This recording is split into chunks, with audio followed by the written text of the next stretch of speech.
Let me hear your score prediction. I think it's going to be tight, and I think I've kind of been hinting at it this whole day, or this whole show so far, who I'm picking. I want to go with a weird score for some reason. I'm thinking weird, too.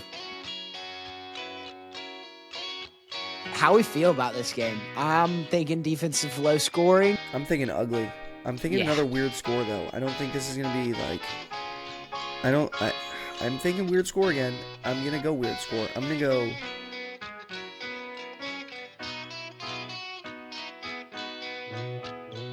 Ladies and gentlemen, welcome back to the Hammy Show, presented by First American Bank and Trust. Another episode, another day with the one and only Jack Wright. Very special guest. And we're talking championship weekend, the AFC and NFC Championships, Rams versus Seahawks, Patriots versus Broncos. So many storylines going into this weekend. We're going to unpack both of these games. It's going to be electric. It's going to be a hell of a day, a hell of a show. Jack, thanks for being here once again. Let's jump right in, and I think we talk NFC first. This is the game I'm more excited about. I think it's going to be the hook in this podcast episode, get the fans juiced up. But the Seahawks have looked like the best team in the NFL for the past couple of weeks, or this past week in the playoffs, and then toward the end of the season, they just kind of put it all together. Sam Darnold's playing out of his mind. That Seahawks defense, the Legion of Boom, is back, and the home of the 12th man is maybe the most electric atmosphere in all of sports. That opening kickoff return for a touchdown last weekend was incredible. Electricity registered on the Richter scale for an earthquake. Have the Seahawks officially arrived as the most complete team in the NFL, and does anybody stand a chance against them? Well, I'll start by saying this. As a Vikings fan, this hurts me a little bit. Obviously, we had Sam Darnold last year, and we were like, we're not going to pay him. We've got J.J. McCarthy. He's next up. And then he leads another team to, 14 wins. I'm starting to think we maybe should have paid him. I'm not sold on it yet. I also don't know if I'm sold on them being the most complete team in the NFL. I think, yes, they're I'll say they are the most complete team, but I'm not sold on them being the team. I'll say it like that, because I feel like we saw a very similar season and results to the Lions last year, where they won 15 games, I think, and they looked like the most complete team in football, and then got blasted by the Commanders. And so, I think this Seahawks team is very, very talented. Obviously, this is a team that's been built from the ground up too. This is not like besides the Sam Darnold acquisition, this isn't like a team that's been making tons of moves left and right to try and build this roster. Like, most of their core guys have been from the draft, which is my favorite kind of team to watch. But I do worry about this team against a guy like Matthew Stafford, a guy who's been there, a guy with all of the experience, and a very, very young, hungry defense against a very inexperienced Sam Darnold. Earlier in the season when the Rams and Seahawks played, I believe Darnold threw 4 interceptions. In the first time they played. The second time they played, obviously, what I assume to be is the game of the year. 100%. Yeah, I think. Yeah, it was very, very fun to watch. One of my buddies had $300 on the Rams. It was really funny. Sorry, Nico, but it was really, really funny to watch. But yeah, it was a game of the year last time they played. This team is very, very good, and top to bottom, they load the roster out. I'm trying to think of a weak point they have right now, and I can't really think of one. So, long answer to your short question, I do think they're probably the most complete team left in the playoffs. Yeah. I mean, I agree. I think they are. But I still have the question mark of Sam Darnold. I'm going to be the doubter. And I know you as a Viking fan probably had that doubt going into the playoffs just because of what happened to the Vikings last year. But I do think there is a major question mark with that inexperience in him in the playoffs. Stafford's been here before. He's the most clutch quarterback, I think, left in the playoff. And really probably before the playoffs started, when all teams were still alive, I think he was up there as the most clutch. I think Josh Allen is definitely up there in that argument. Caleb Williams entered that argument. But I'm worried about Sam Darnold. I know this defense is young and hungry. They've got the role players around him. I mean, JSN is probably the best receiver in the NFL this year. So they've got the pieces, but I can't get past the Sam Darnold thing. And that leads me to the next question about inexperience versus momentum. Momentum for the Seahawks. I mean, coming into this game after an absolute boat racing of the 49ers, they're feeling themselves. They've got the home crowd behind them. They have all of the momentum in the world. But once again, Stafford's got the experience. What do you think wins in this game, experience or momentum? I think this would be a very different game had the Seahawks been playing on the road with this momentum. I think this is a very different game if they play on the road with this momentum, because then I think it's kind of curbed. I'm personally taking experience when it comes to the playoffs in general. Like I'm always going to lean experience. It's kind of how I felt about the college football playoffs this year. Like I'm going to lean experience. The two quarterbacks with the most experience in the playoffs made it to the national title game, or the most experience in general playing college football ended up making it to the national title game. And I feel like the same usually holds true in the NFL. Like I'm trying to think of the last time a quarterback who had very, very little playoff experience made it to the playoffs. Like Burrow, Yeah, probably the most recent one. probably. But I don't trust young quarterbacks, or not young quarterbacks. I guess Sam Darnold isn't young, but I don't trust non-experienced playoff quarterbacks. Like now he's got the one game under his belt. But in the last 2 years, Sam Darnold is 1-3 against the Rams. Like the Vikings lost to the Rams twice last year, and they lost in a game where Sam Darnold threw 4 interceptions earlier this year. So like Sam Darnold has a hard time against this team. But anyway, I would take momentum not only at the quarterback position of Matthew Stafford, but I'm taking the experience of Sean McVeigh in this playoff race, specifically in this NFC Championship game. Momentum certainly could play a factor, and Seattle could come out hot. Obviously, this home crowd is electric, as you just said. So the momentum is going to play a factor. Like, let's not get it wrong. Like, momentum is going to play a factor that's going to keep them in this game more than they would be had they had no momentum, obviously. But it's going to keep them in this game more than they would be on a regular game. But I personally like experience in the playoffs over momentum. Yeah, I agree. I think Stafford, like I said, he's just the most clutch quarterback left in this playoff, and he's been here before. He's won the Super Bowl before.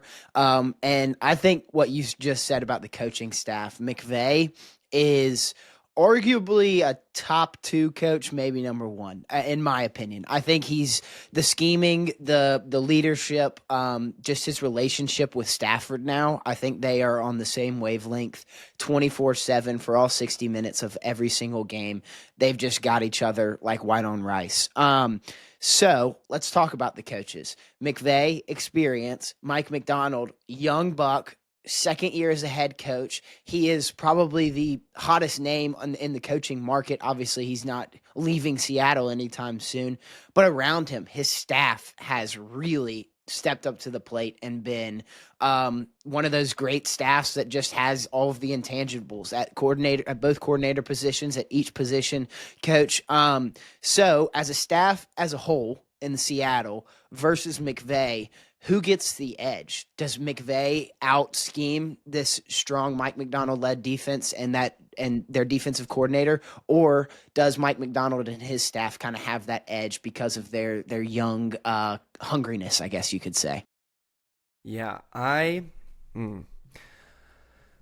think the combination of McVeigh and Shula, that's his name, right? Shula. I think what Shula's done is also, honestly, almost equally as impressive. This Rams defense is not like a veteran, weathered, like experienced defense. This defense is very, very young. With Verse and Fisk and Byron Young, like this front seven in particular is very, very young, and very, very talented. And I think Shula deserves a lot of credit for that, more than he's getting. I don't think he's getting as much credit as somebody like a Kubiak is getting right now for his role in their schemes on offense. So I think I think I would rather have the McVay and his staff in this scenario. I think that Obviously, McDonald's done a fantastic job along with the rest of their coordinators and staff. But I think the Rams have done a better job when it matters most. Like when the Seahawks go up big, they go up huge, and they don't really have to turn back. The Rams have been in more of those tight games this season where it's really important to get the correct scheme, the correct personnel, the correct decision-making. And I feel like the Rams have done that this year better than the Seahawks have, better than almost anybody has. I feel like they've come back and won a couple games and won a couple tight ones that they probably shouldn't have won. And that's exactly what you need in a game like this, which I expect to be a very close game. I expect that to play a huge factor. So I would take McVeigh here. Yeah, I'm leaning McVeigh too. Like I just said, I think he's a top 2 head coach, and he might be number 1. Just his prowess in the offensive scheme is so hard to play against. So if this game gets to an ugly fourth quarter, it's drug in the mud, maybe a defensive battle. Do you take McVeigh and Stafford in the clutch? Or do you take a stingy defense in Seattle in the fourth quarter late in this game? You know, the saying is typically defense wins championships. But in this season just feels like it's been destined for a Stafford like legacy run, like a Stafford one last hurrah. And I don't know if he's going to retire after this year. I assume if he wins it all, he will. That's my thought too. But yeah, I'm not 100% sure if he will, but it feels like it's been destined for that. And I trust we keep hammering this point, but I trust the experience and the knowledge of Stafford to force a young mistake from this young secondary, this young defense for Seattle. I would lean that it's more likely that they slip up than Stafford slips up and makes a big mistake in the clutch. Yeah. So with Stafford and his potential retirement coming, if they win it all, there's so much that goes into Stafford's decision, his wife being probably factor number 1. And I think that could very well lead to his retirement, especially if he ends it on top. Would become just the 3rd quarterback to end his career on a Super Bowl win. John Elway, Peyton Manning are the only other 2, which would be all-time legacy moment. But who has more pressure to win this game? Is it Stafford or is it Darnold? Darnold with all of these playoff struggles, with these struggles against the Rams, or Stafford, who in this legacy year, this potential MVP year, which I think is a given that he's got it kind of on lock, does he have more pressure to win because he's getting toward the end of his career? I think if he knows that at the end of this year he's going to retire, then he has more pressure. I think if he knows he's planning on retiring at the end of the season, the pressure's on him. However, if he thinks he has 2 more years in the tank, this team for the Rams really isn't going anywhere. Nor is the Seattle team, to be fair. The Seattle team is also young and under contract. So I think if Stafford knows he's going to retire at the end of the year, it's Stafford. If Stafford knows he's got another 2 years in the tank, I think it's Darnold. I think that he got paid all this money. He got paid, 3 years, $148 million, I think was the contract. I was pretty happy when I saw that number because I was like, no way in hell we were going to pay him that. But I think if you're Darnold, you have to get the playoff monkey off your back. I know you've only played in, this is only his second playoff start. I think this has got to be only his second playoff start with the Jets and the Panthers and this is only his second playoff start or playoff year. I think you got to get the playoff monkey off your back. You beat a very hobbled 49ers team. A 49ers team I never really thought stood a chance against Seattle. But yeah, like I said, I think if Stafford knows he's retiring at the end of this year, it's Stafford. If Stafford has another 2 years in the tank, it's Darnold. I think Stafford knows he can bring this team back to another Super Bowl next year and possibly even the next year. Darnold, if you lose in this playoff game at home, you lose a lot of faith from your fan base and your coaching staff. Obviously, he's still got 2 years left on his contract, but you're losing some faith here if you can't win this game. And it sounds crazy because he had a pretty solid year and won a playoff game, but this is the one that matters. And this is the year for Seattle that they're like, okay, this is our playoff push again. We're feeling 2014, 2013 all over again. We've got this young, hungry Legion of Boom defense. We've got this quarterback who we know can move the ball around. We've got a great set of receivers. Like, this is our time again. And then just to fall flat if Darnold has like a 2-pick game, 3-pick game, a couple turnovers, like, that's a lot of pressure for Sam Darnold. So that's kind of where I lean there. Yeah, I'm leaning toward Darnold just because of the playoff monkey. Like you said, Stafford, if he has the decision already in mind to retire, of course he wants to go out on top, and that is some definite pressure. But I think Stafford's legacy is cemented, especially if he wins this MVP this year. He's got a Super Bowl ring. He's a first ballot Hall of Famer in my book. So I do think his legacy is cemented. Darnold has so much to fight for and so much to lose, which is terrifying. But let's take it to the bigger argument, the bigger picture of teams in general. We know what happens if both of these teams win. They got a chance to win a Super Bowl. But if they lose, what happens to these franchises moving forward? Is Darnold and the Seahawks the answer? Or for the Rams, what do you do without Stafford if that's the case? What does this loss mean for these teams moving into the 2026-27 year? If the Rams lose and Stafford retires, you know who's up next. It's Stetson season, baby. No, I wish. I don't think it's Stetson season. As much as I would love to see a Stetson starting run, I don't think it's Stetson season. I think almost regardless of the results of this game, that the Rams will draft a quarterback in the first round. I think that it doesn't matter what they do. Draft. I saw some Ty Simpson. I don't know. I mean, it's fine, I guess. I don't love it. But I think they would draft a quarterback in this class, given where they're drafting, because they have that Falcons pick so high up. Like, they're going to have an opportunity to take somebody if they really have their guy that they like. Now, personally, I would like to load up and then if Stafford's playing, let him play this year out and then go draft a quarterback in the absolutely loaded class next year. Like, trade back with the 16th pick or whatever it is that they have from the Falcons, get a first next year. And draft a quarterback then, because next year's class, like we said, it's just ridiculous, and this class has not been so phenomenal. So I think for the Rams, it's quarterback this year or next year, regardless. Especially if he leaves, it might be quarterback this year.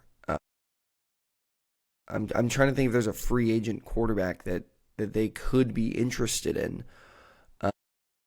I mean, maybe you take a flyer on a Tua. Yeah, I mean, it's definitely in the cards, but I don't see McVeigh all in on the Tua train. I don't either. I think he likes his pocket passers a little too much. And yeah, he'd be asked to do a little too much. So Seattle-wise, I don't see them moving on from Darnold unless he has a complete meltdown game, like a 5-interception, like strip sacks, like he has a complete meltdown game. I don't see them moving on from him this season, or following this season. I think they give him at least another year to ride it out, and if it's really bad next year, then maybe you cut ties with a year left on the deal. But for Seattle, it's just going to be retool, find your small weaknesses, and correct those in the draft and free agency. And I think the biggest thing for them, it's not even on the roster. It's retaining who you can on the staff. It's going to be retaining the coordinators, because obviously, like you said earlier, they're talk of the town right now when it comes to potential head coaching openings. And so I think it's going to be retaining those guys. We saw the Vikings retain Brian Flores this morning, which we thought I didn't really think was possible. I thought he was gone for sure. And he signed an extension, which obviously doesn't mean he's there to stay, but he signed an extension. I think it was yesterday or this morning, one of them. And so just at least locking down one of them, I think, is going to be their biggest priority this offseason, win or lose. Yeah. Yeah, I agree. I think, going to the draft conversation, I think the Rams, like you said, the class next year is far more stacked and loaded, but with this year, the system of drafting a quarterback who has high upside and letting him sit under a veteran, especially a veteran like Matthew Stafford, who, like we just said, Super Bowl champion, a potential MVP, first ballot Hall of Famer. You get that guy in underneath him for a year, and you might have the next Patrick Mahomes on your hand who sat under Alex Smith for a year in Kansas City. Like, I think that could be a key to a McVeigh next era of quarterback play in Los Angeles. But yeah, the next steps for either of these teams, if they lose, I don't think there's big question marks around them. I mean, obviously the Stafford leaving is a question mark, whatever, but I just think both of these teams, like you talked about, are so set in stone and have a lot of young talent on the defensive side. They've got the playmakers on the offensive side that I don't think either one of these teams are really going anywhere for the foreseeable future.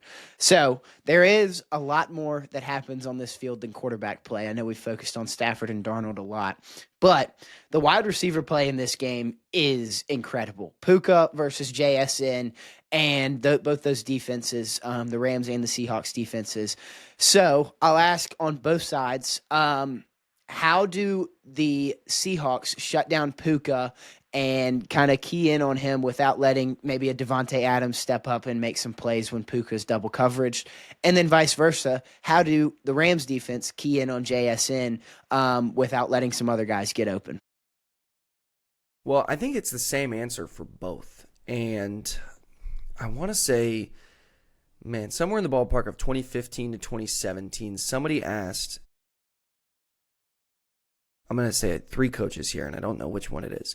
It was either Steve Kerr, Greg Popovich, or Brad Stevens. And they asked him, how do you stop LeBron James? And they go, you can't. You can only hope to slow him down. Yeah. That is the answer for both of these receivers. You're not going to stop either one of them. Like, with how this season's gone, with the talent they have, like, you're not going to stop either one of these receivers. You're not going to stifle them.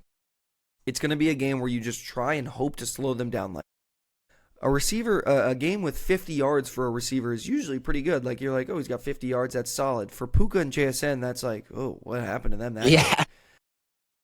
Which is mind-boggling to think about. But I think the last time that they played, I'm going to try and pull it up really quick. I think Puka had like 160 yards, 150 yards, like 2 touchdowns.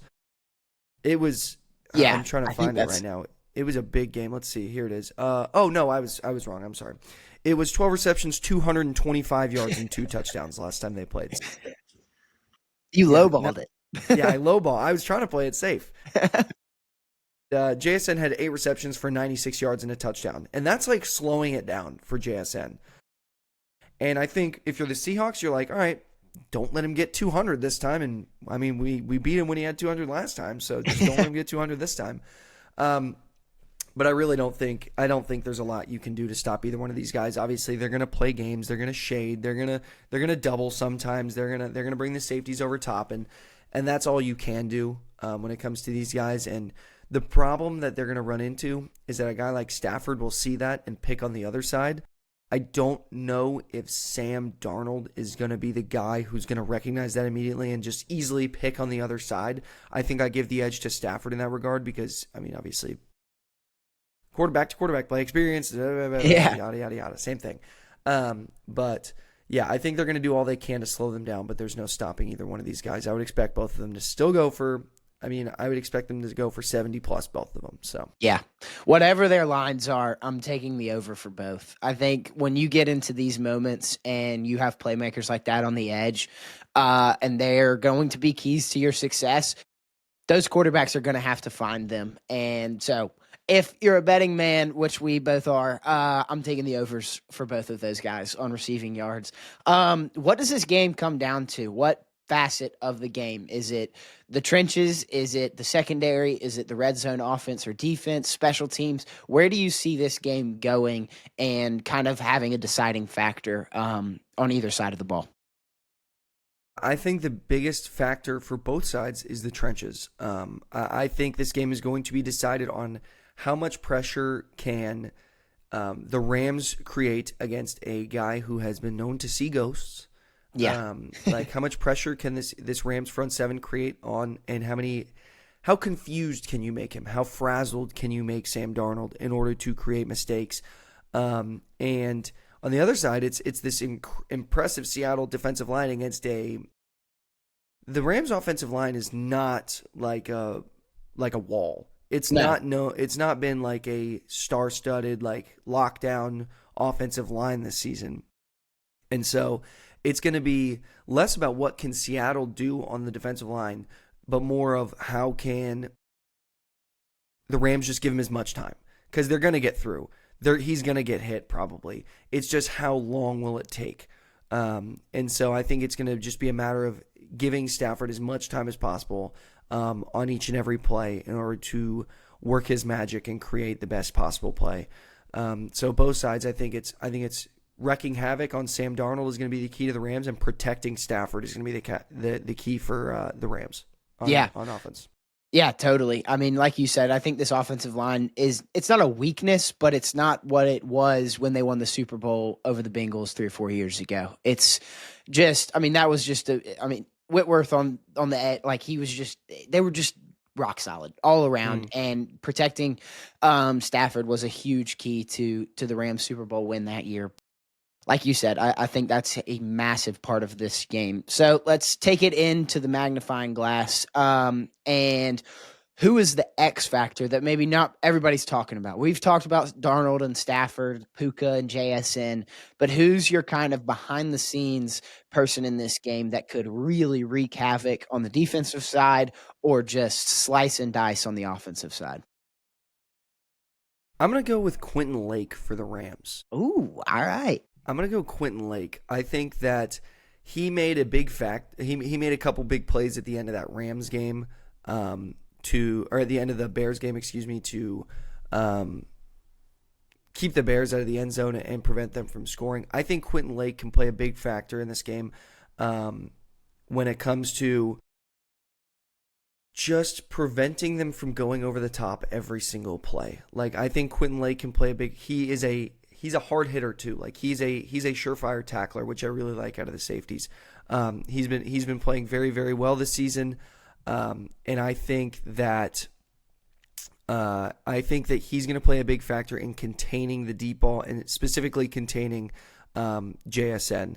And I'm trying to think if there's anybody else besides him. I'm trying to think of a Seattle. I'm going to go, for Seattle, I'm going to go Gray Zabel.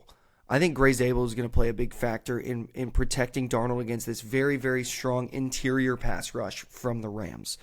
So I'm going to put it on the rookie from North Dakota State, Gray Zabel. I think he is going to be the biggest factor for Seattle in protecting Sam Darnold from this very, very formidable, hungry pass rush. I like that. I like that a lot. So I'm going on the defensive side. I know we talked about that Seattle defensive line getting pressure on Stafford, but I'm going to flip the script and go on the defensive line of the Rams. Now, I know he's a big name, but Jared Verse can be a game wrecker. He can rattle Sam Darnold. He's got that ability to just wreak havoc on that offensive line, get to the quarterback, but he's also good in the run game too, man. I love how Jared Verse plays football. So I think he can be a significant key player in this game.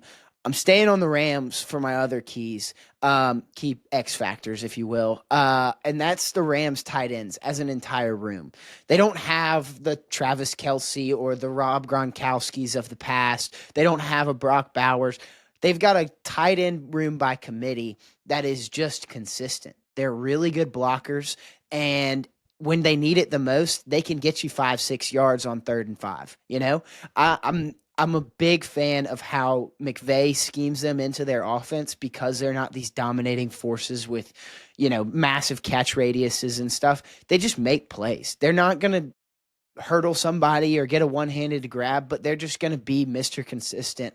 So I really like that room. I think that's a big advantage for the Rams, because there's so many bodies that they can get in there, sub in and out, in the pass protection and in the passing game. So those are my 2 X factors.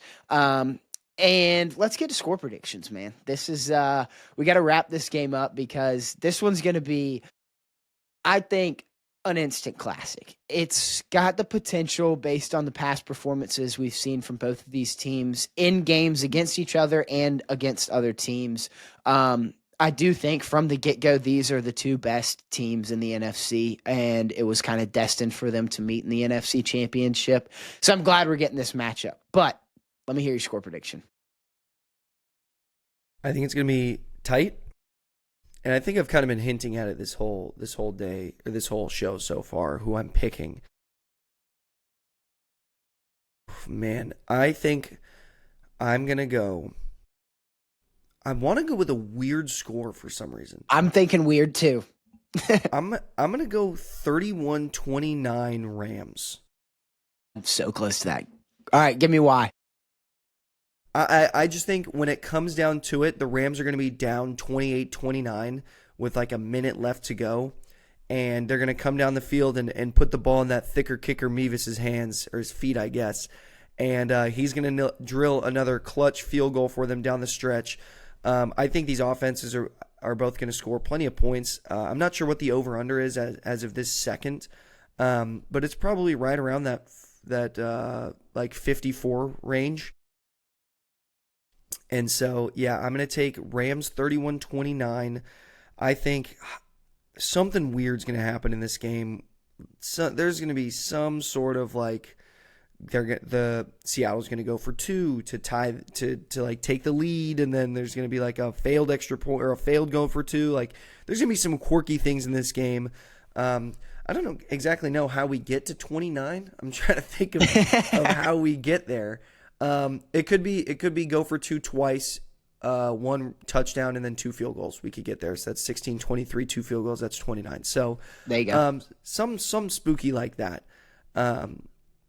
So yeah, that's what I'm feeling. 31-29. I don't know why. Weird score, but we're going to go with it. All right, I'm like so close to that. I'm going 30-27. I'm taking the Rams, and I'm taking overtime. I think overtime happens, tie 27-27, and I'm feeling something weird like what just happened with the Bears and the Rams.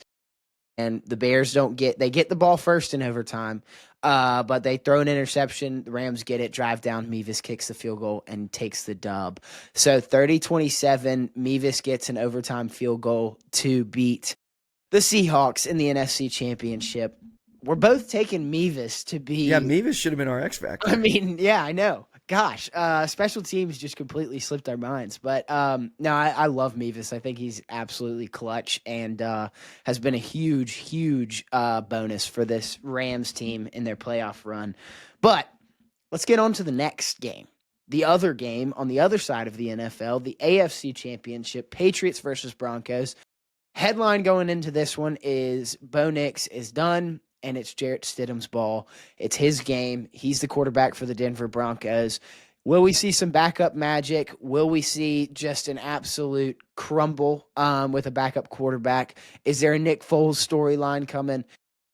What is your initial thoughts on Jarrett Stidham being the guy for Denver? Well... I don't love it. Yeah, I hate it. I am not a fan of it if I'm a Broncos fan. Like, obviously you want to have faith in your quarterback that you're riding into the AFC Championship game with, but he's not my first selection of backup quarterbacks I'd have. I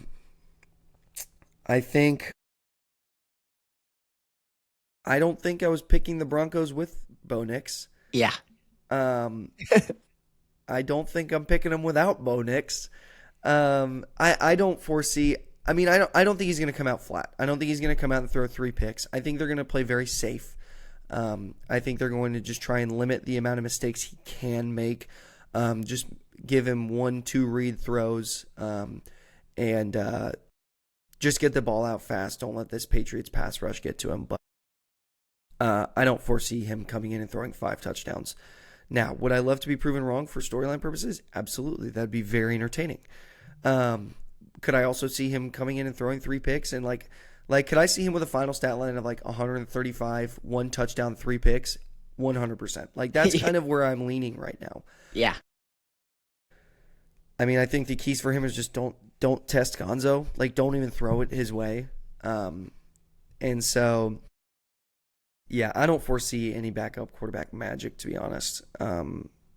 But I'm hoping for the best for him. But this Patriots team is very solid. I'm still not on the boat that this team is fantastic. No, I I'm think not. they're a very solid football team. They're not a world beater. Yeah. They're not like the type of team that like they're going to go in and crush everyone they play. Like we saw them play very well against the Texans, but CJ Stroud also looked like Mr. Potato Head throwing the football out there. So like it's not like they were all Patriots defensive plays. Now that they played great, they forced a lot of bad throws. They made it CJ Stroud very uncomfortable. But man, I don't know. I don't trust this Patriots team for some reason, and I really don't trust Jarrett Stidham. No. So You're in a pickle. yeah, I really am. But yeah, I don't think there's going to be any backup quarterback magic to answer that question. I think he's going to play not great. Yeah. I'd give it, like I said, I think it's like 140, 1 touchdown, 2 picks kind of game. Maybe a fumble. Yeah. I keep going back to the last time we saw Jarrett Stidham really play meaningful minutes, and that was all the way back at Auburn University. And what he did to the Georgia Bulldogs when Georgia came into Auburn as the number 1 team was incredible. Absolutely incredible. He looked like Superman out there, and the Auburn Tigers threw all over Georgia, beat him 41-17. But then we get to the SEC Championship when it really mattered, and he folded like a bad lawn chair. It was pathetic how he looked. And they had a great running back in Kerryon Johnson, and so I'm going all the way back to college for my mindset on the Jarrett Stidham experience, which when the game mattered most, he wasn't there. He just wasn't. And then what happens the very next game for the Auburn Tigers? They lose to UCF, and UCF claims a theoretical national championship. So this is my college football insight onto the NFL. I don't believe in Jarrett Stidham whatsoever. Now, does he have the capability? Of course he does, because like you said, I don't think this Patriots team is an absolute world beater. But in order for the Broncos to win, it cannot be relied upon Jarrett Stidham to win this game. It's got to be drug into the mud, and it's got to be a defensive battle. And whoever gets a turnover or something like that, a pick six maybe, that's what changes this game. So that leads me to my next question. Does this game come down to elite defense, or will the Patriots just run away with it because they can, because Jarrett Stidham's at quarterback? I think this is going to be like a let me spin this into college football as well. Let me think of a team really quick. This feels like it's going to be like a Georgia. Like the Patriots feel almost Georgia-y in this game to me. Like they're not gonna blow your doors off with crazy, incredible offense, but they will beat the crap out of you if you let them.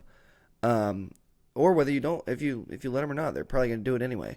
But this feels very like Georgia, Mississippi State-y to me. Like very like we're just gonna out physical you because we can on offense. Like we're just gonna run the ball down your throat. Like we have a fantastic dynamic duo at running back. Ramondre Stevenson has proved me wrong. I thought he was terrible.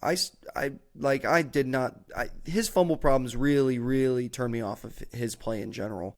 And I've been very anti-Ramondre, but he played very well this year. And obviously they have the Travion Henderson coming in as the nice 1-2 punch. Now, don't get me wrong. This Denver defense is very, very good. I foresee this being like a kind of run it down your throat, just chew clock. And when you get the ball, you're probably only going to get 5 or 6 plays on offense, maybe a bunch of 3-and-outs and 5 or 6 plays because this Patriots defense is also very good. And without Bo Nix, I just don't trust this Broncos offense to move the ball at all.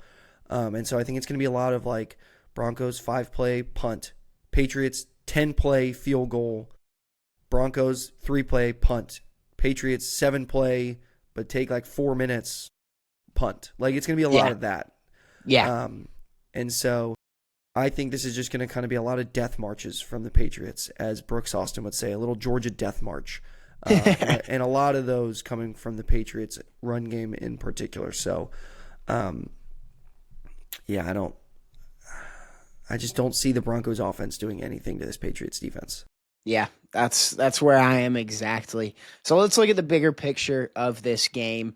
First, you could really ask this about both teams because of the young quarterbacks that they have. Obviously, Bo Nix is not playing, but would you say both of these teams are ahead of schedule in the new eras of these quarterbacks that are at the helm of these teams and the coaches that are very young? I mean, Sean Payton's obviously a veteran coach, but has been with Denver for not very long. Vrabel, first season as Patriots head coach. Are these teams ahead of schedule, making it to the AFC Championship, fighting for a chance to play in the Super Bowl, than what everybody, the general public, the media, everybody expected them to be? So I am yes and no on both sides for different reasons. So I think that the Patriots are a hair ahead of schedule when it comes to Drake May, but not Vrabel. I think Vrabel's right on time with what he's doing, with the way he's commanded this team and the way he's led this team to where they are. I think they're right on schedule with Vrabel. Drake May, I mean, bro made it in his second year. I mean, it's not like they're crazy ahead of schedule. And I mean, Hurts made it in his third year, second year starting, third year. Brock Purdy made it his rookie year. Like, we're seeing these quarterbacks, like, they're coming out later and later because of all this eligibility stuff. Like, these quarterbacks are coming out as 25-year-olds now. If you're Stetson, or if you're Michael Penix, or if you're Bo Nix, like, you're coming out as a 25-year-old. You're not coming out as a 20-year-old like JJ McCarthy. Like, it's just not happening very often anymore. So, like, I don't think these quarterbacks are ahead of schedule. I think they're right on schedule, as if they were just playing NFL football for an extra year or two. Like, they're just not coming. They're just getting more experience in college, and I think a lot of these fans are like, well, they're rookie, they're a second-year quarterback. Yes, but they played college football for 5 or 6 years. Right. Like, it's not like they're fresh into the competitive football scene. They're only playing for 2 years, like a Mitchell Trubisky, or like 1 year, like a Mitchell Trubisky. He only played in like 12 games. So Drake May is a little ahead because he played his 3 years and like came out on time for a quarterback. Bo Nix is not ahead of schedule. Bo Nix is right on time. I mean, was it 6 years that he spent in college? Yes, I think he has the record for the most starts by a college quarterback. I think he got broken by Dylan Gabriel. Oh, you're right. But Which is crazy. They both went to Oregon. I mean, it's the Oregon way. Just go grab the 7th-year senior. But yeah, I mean, he was in college football for 6 years. He's not ahead of schedule. He's right on time. He's a 26-year-old quarterback, 27-year-old quarterback. Like, it's your prime. It's your athletic prime. Like, let him, like, and Sean Payton's Sean Payton. Like, he's right on time. So I think the Broncos are right on time with where they should be. Shocking, maybe, because nobody maybe saw the jump, but I think they're right on time. Patriots are like a hair ahead of schedule, just because I think Drake May in his next year is going to be where he's like, oh, I think Drake May is probably going to be the MVP favorite heading into this season, because I think next year he's going to be like, whoa, this guy, like, he's legit. Yeah, I'm with you. I think I was leaning more toward they're both a little ahead of schedule. I'm hearing you on the Denver side that they're probably right on time because you've got the veteran head coach, and Bo Nix is just so old. This defense has been not around, but they've got those key pieces that have been there for 3-4 years. Drake May is the biggest player that's ahead of schedule for this in this game. But Vrabel, man, I mean, Tennessee is just kicking themselves, because how stupid are you to fire a head coach after taking the Tennessee Titans, arguably the bottom worst franchises in the NFL, to an AFC Championship game and fire him a year later? Like, it behooves me that they would do that. And now You get him back into the Patriot way, into the Patriot system, and he's found his quarterback, and they're right back in the AFC Championship game in his first year there. So I'm not necessarily saying he's ahead of schedule. You probably wouldn't expect it because it's just first year, all that stuff. But he's just been around the NFL for so long. He knows it. He gets it. And but I'm with you on the Drake May next year. I think that's his true arrival. This is his introduction. It's much like Indiana last year. Introduction, and then this year was like, hey, we're here and we're not going anywhere. I think Drake May still has that game manager persona to him more so than the game changer, you could say. I think he's just kind of going through the motions, playing to the system, playing to his strengths. He hasn't really been tested and put into tough situations, but I think next year, if they get down to a one-possession game in an overtime game, he's going to be the guy that can take you the length of the field and get you a touchdown or put you in field goal range to win a game. So there's so much going into this game, storyline-wise, mainly the Jarrett Stidham thing, but I think the defenses are just absolutely outstanding this year. Last week, when we saw the Patriots play the Texans, I was like, this is the best defensive battle we're going to see all playoffs. And then it was, for the most part, but C.J. Stroud also looked like Mr. Potato Head, so it really propelled the Patriots defense to look even better than they probably played. And the fact that the Patriots didn't run away with that game even more, that's what scares me about the Patriots, but we'll get into that. So now that the Texans are out of this, I think that Denver defense is up there, top 5 defense in the NFL. I think Seattle's up there, but then the Patriots are definitely up there. So is this going to be an even better defensive battle than what we saw last weekend between the Texans and Patriots? Score-wise, yes. I think these defenses I think we're going to see a lot of punts. I think this is going to be closer to the Chargers game against the Patriots than the Texans game when it comes to scoring. I think we're going to see a lot of punts, a lot of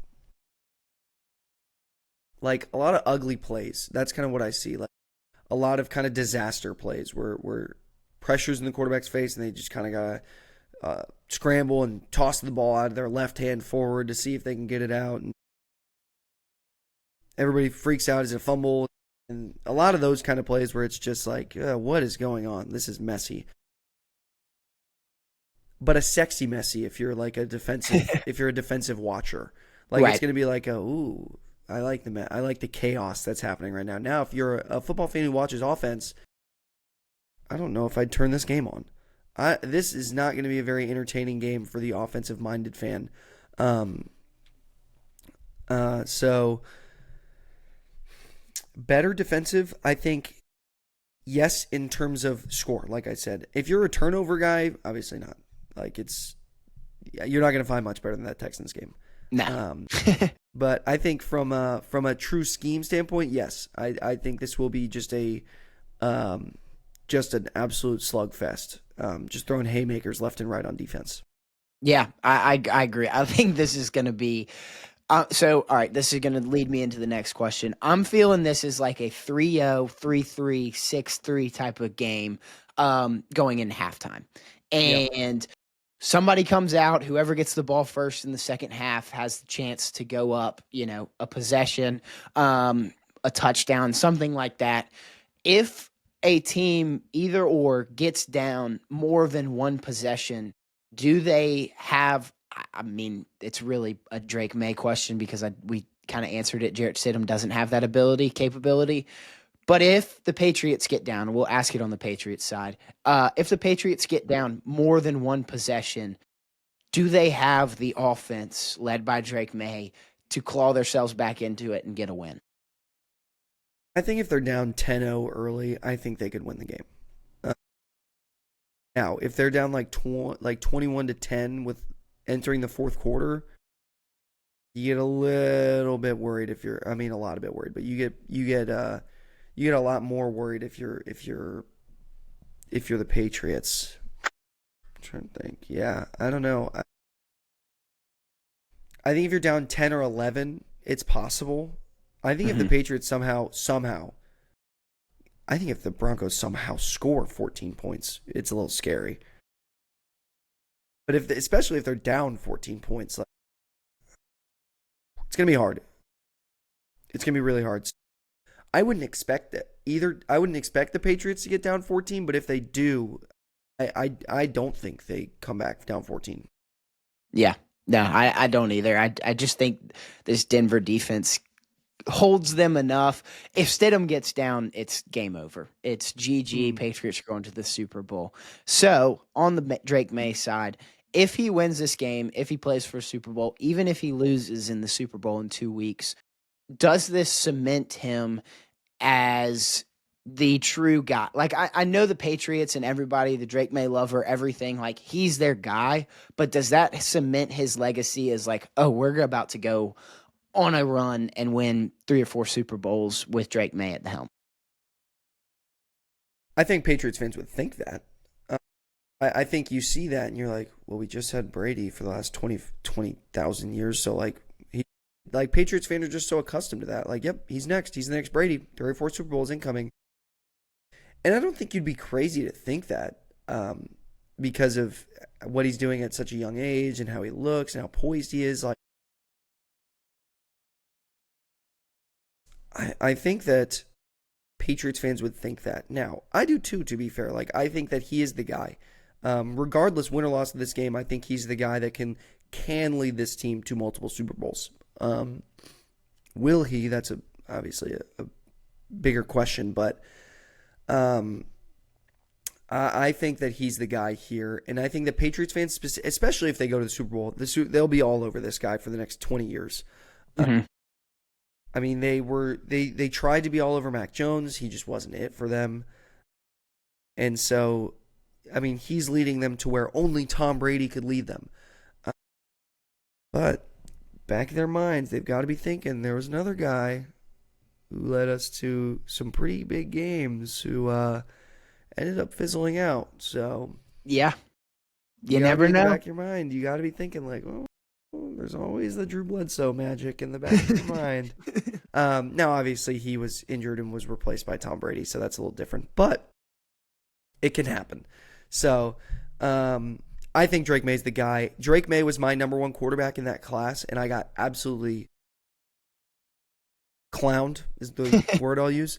I got clowned by Joe, my business partner, and many others. I was clowned on for thinking Drake May was the number 1 quarterback in the class. And it's looking like a very tight race between him and Caleb Williams right now. So I'm a big Drake May guy. And so I'm going to be a believer. I almost bought a Drake May jersey like 2 weeks ago, and I decided against it for whatever reason. But, yeah, I'm a Drake May guy. So I'm going to say he is the guy, and I'm going to say the Patriots should ride him until his wheels fall off. They've drafted a good offense, or they've drafted and collected a good offensive line in order to protect him. It's been solid. Draft a couple more. Like, just draft another offensive lineman this year. Draft a weapon or two to keep this young team going, because obviously Stephon Diggs is kind of aging out. But you've got tight ends, which are the perfect safety valve for a guy like this. Like, he's set up for success for his entire rookie contract. We'll see what he does. I think he's the answer. Yeah, I mean, he is Tom Brady in human form, in second form. I think it's probably not this year for me, but I think a win or lose, like you said, he's cemented. His legacy is finished, obviously, but his trajectory moving forward, I think they look at him and they're like, okay, he's going to win us a Super Bowl or multiple. But back to the big picture. We've seen some dominating forces in the AFC as probably the better conference of the two in the NFL, and really since Mahomes entered the league. So you've got before the Chiefs. That too. I mean, Ravens. you had Brady and Manning in there for a while. So it's been since like the 2000, because it was like even the Ravens in 2000 were the teams. So I think the AFC has been the better conference in terms of. And the Steelers. I mean, you didn't have teams like that in the NFC. Like, you had the Giants, who were wild card teams, and the Packers were always solid. But they only won one time. The Seahawks were good for 2 years. It's been an AFC-driven league for the last 26 years. Yeah, you're definitely right. I hadn't looked into that big of a scope, but yeah. So back to it. You've got the Ravens, the Bills, the Chiefs that have kind of been there. Cincinnati obviously had their year. They've got a star in Joe Burrow, so they're kind of always in the mix if Joe Burrow stays healthy. But we haven't seen the Broncos and the Patriots since the Manning and Brady days. They take their down years, and now they've got two new coaches in there, great offensive and defensive minds, just all around hell of a coach. And now they've got their young quarterbacks. Are we seeing two new AFC powerhouses rise that are going to challenge the Chiefs, the Bills, the Ravens, and potentially the Bengals year in and year out? I'm going to sound like a hater, but I'm going to say no. I think we were in a down year for the Chiefs, the Ravens, and the Bills and the Bengals. Obviously, Chiefs losing Mahomes. The Bills just couldn't put it together. They just don't have the weapons to compete right now. And then the Ravens, Lord knows what happened with the Ravens. It's just all over the place. Lamar couldn't stay healthy. I think he missed like 6 games. I still think those three teams, and then you can slide the Bengals in if you want. I like the Bengals. I think Joe Burrow and I think the offense is fantastic, but they're never going to be able to do anything until they get a defense that can stop a sunflower seed.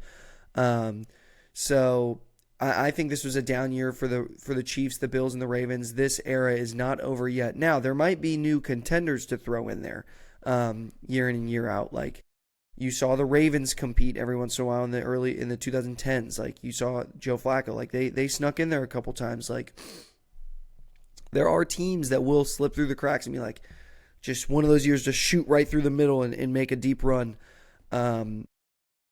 But I think this is still a Chiefs and Bills and Ravens led AFC, with obviously potential challengers rising all the time, and maybe Mahomes comes back and he's not Mahomes. Like let's not forget that he just exploded. Yeah. Now he's not exactly very bad. He's not exactly a mobile like a dual threat, but like it could play a factor.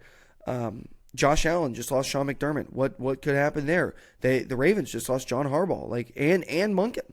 Yeah. So like what happens there? Like we don't know. So could this be the NFL, the AFC turning a new leaf? Absolutely. Do I think it is? No. I'm gonna ride with what I've known for the better part of a decade. And say that this is still a Chiefs, Bills, Ravens led AFC with some newcomers and challengers slipping through the cracks this year. And maybe they're here to stay, maybe they're not. We'll see. But there's only been 3 quarterbacks in NFL history to lose in their first Super Bowl and make it back. And I fear that could be the route Drake May is heading. Or Jarrett Stidham. I really believe that should be true for Jarrett Stidham. Yeah, no, I mean, I think there's definitely new blood, and it's fresh, and it's fun to see, and it's fun storyline, whatever. But I go to the fact that it was such a down year. I mean, it was pathetic from all 3 of those teams. Obviously, the Bills make it the farthest, the only team out of those 3 to make the playoffs. But, I mean, it was just the Josh Allen show. They really had nothing around him. And the minute they put one wide receiver one with him, they could win it all, but they just don't have that guy. So I'm with you on they're going to be contenders, but you're always going to have to go through the Ravens, the Bills, or the Chiefs with those 3 quarterbacks at the helm of those 3 teams. And I'd probably put Cincinnati in the league of Broncos and Patriots right now. So let's get back to the game. X factors for this weekend, Patriots and Broncos. I mean, the Broncos' X factor has to be Jarrett Stidham. He's got to play above average in order to win this game. Don't force anything. Don't limit mistakes. Limit what you ask of him. Let him make the easy throws and get comfortable in the first and second quarter. Similar to like a JJ McCarthy type game plan. Just like let him get loose and let him throw a couple checkdowns, a couple comfortable throws before you ask him to make big important throws down the stretch. And so I think Jarrett Stidham has to be the key to success, the X factor for the Broncos on offense. For the Patriots defense, it's probably Christian Gonzalez, just because he is just absolutely lights out. There is not a lot he can't do when it comes to playing in the secondary, tackling. Like, he does it all. I'd also like to say Caden Ellis is probably going to be a huge factor for the Patriots in this game. He has been all over the field all season, and when it comes to making Jarrett Stidham uncomfortable, he's going to play a huge factor. Patriots offense, I'll go Hunter Henry. I think just in this mile-high stadium environment that's going to be absolutely ridiculous, as it always is, it's going to be important for Drake May, if he does get flustered, to have that safety valve, and that safety valve is very reliable in Hunter Henry. And so I would say Hunter Henry for the Patriots offense is going to be their biggest X factor. Yeah. I mean, it's got to be Jarrett Stidham. I'll take it, I guess, a step further and say those Broncos wide receivers have to step up and make him look better or feel more comfortable, just be reliable targets. If it's a 50-50 ball, you got to go up and get it. I was just looking to see what Troy Franklin's status was. I know he had like a hamstring bothering him, but he practiced today or yesterday, so I'm assuming he'll practice today. So, if Sutton and him can be the guys and make Stidham somewhat more comfortable, at least have that reliable target, that's a huge part of this game. If Stidham gets uncomfortable and he throws the ball over the middle and it's just a straight up drop, that's a confidence shot to the heart, and Stidham just loses it from there. On the Patriots side, I mean, I like the Hunter Henry pick. Diggs is obviously, just a playmaker and somebody that has been there and done that. He's never made it to a Super Bowl, but he's definitely probably the most experienced on that offensive side. I think the Patriots offensive line is a huge part to this game too. The front seven for Denver, they're mean, man. They are mean, and I really, really like that front seven for them, but I love this Patriots offensive line. I mean, they have made Drake May look even better than he is. He's great, but they have protected him all year long and given him the time to roll out, to sit in the pocket for 5-6 seconds and deliver a strike down the field. So there's your X factors. Let's go to score predictions and wrap this baby up. How we feel about this game? I'm thinking defensive low scoring, but you got it. I'm thinking ugly. I'm thinking another weird score, though. I don't think this is going to be like... I'm thinking weird score again. I'm going to go weird score. I'm going to go 19-10 Patriots. I like it. I'm close to that, too. Yeah, I don't foresee this being a deep game in terms of scoring. I think it's going to be a lot of mistakes, a lot of punts. X factors, honestly, punt teams. That's probably the real X factor. The punt returners.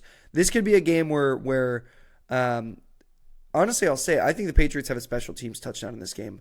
I think that's one of the only ways that they're going to be able to score on this Denver defense, is to avoid the defense and score.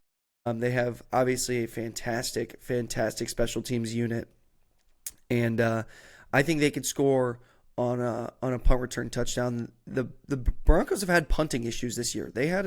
Their punter almost whiffed multiple balls earlier in the season. They had to make a punter change. Like, a punt came off like almost the bottom of his foot. Like, they've missed balls this year, and so they had to do a punter change. And obviously it's been improved. But I'm gonna go 19-10 Patriots, setting us up for a Patriots Rams 2000 Atlanta Super Bowl rematch. I love it. I'm very close to your score prediction. I'm going 20-6, and I'm Babe Ruth calling my shot right here. I'm getting deep into the weeds. I'm thinking this is a one-possession game, 13-6, late in the fourth. Maybe not late in the fourth, mid-fourth, but the Broncos cannot score a touchdown. Jarrett Stidham is really struggling back there, but the Denver defense is keeping them in it. They're down still by 7, have a chance to tie it up late in the fourth, and he throws a pick 6 to Gonzo, and Gonzo returns it 20-6. Game over. It's just ball game, and even if the Broncos get the ball back, they still don't move it. They go for it, turnover on downs. Patriots get the ball back, can knee out the clock, whatever it is. But I think a late defensive touchdown from the Patriots separates this one. I do think it's going to be closer than people expect with the whole Jarrett Stidham storyline. One possession game in the fourth quarter. I mean, anybody can win it, but I think at the end of the day, Jarrett Stidham hurts more than he helps. So it's going to be a fun one. But yeah, we both got Rams Patriots in the soupy. Yeah, teeing it up for an Atlanta rematch from, what was that? Was that Super Bowl 53? I believe it was. It was 2019 or 2018, 19. I want to say it was. I think it's 53. 51 was Falcons, 52 was Eagles, 53 was Patriots Rams. Yeah. So rematch of Super Bowl 53. Yeah, it's going to be a fun weekend. Where are you watching them? Haven't really thought about it. I assume I'm going to be locked in my house with ice. Honestly. I have a couple buddies who have like a 5-bedroom house, and I think I'm going to buy my groceries after this. I think I'm going to buy my groceries and go live at their house so I don't get stuck here alone. Yeah, I'm terrified of that. I'm living alone too, and my place is above a garage. I'm terrified of the pipes bursting. This ice is freaking me out. I got to go get some toilet paper. But Jack, I always appreciate you coming on. We're gonna do it again. We got to have Super Bowl conversation. Maybe we'll hype up the Pro Bowl. Just kidding. That's the worst. Flag football, event. baby. Yeah, worst event in all of sports. But really appreciate you coming on. Rams Patriots. We both got them. We put money on them. I ask you that to close it out. I have a bet on the Rams to win the Super Bowl already, a future. So, that's where I'm at. So I'm really hoping for the Rams to get there. But yeah, I've got a Rams future. So, I've got money on the Rams. All right, I love it. I might have to join that bandwagon because I think whoever makes it out of that NFC Championship, which we got the Rams, I think they win it all. But always a pleasure, man. And we will see y'all next time here on the Hammy Show, presented by First American Bank and Trust. Thanks again.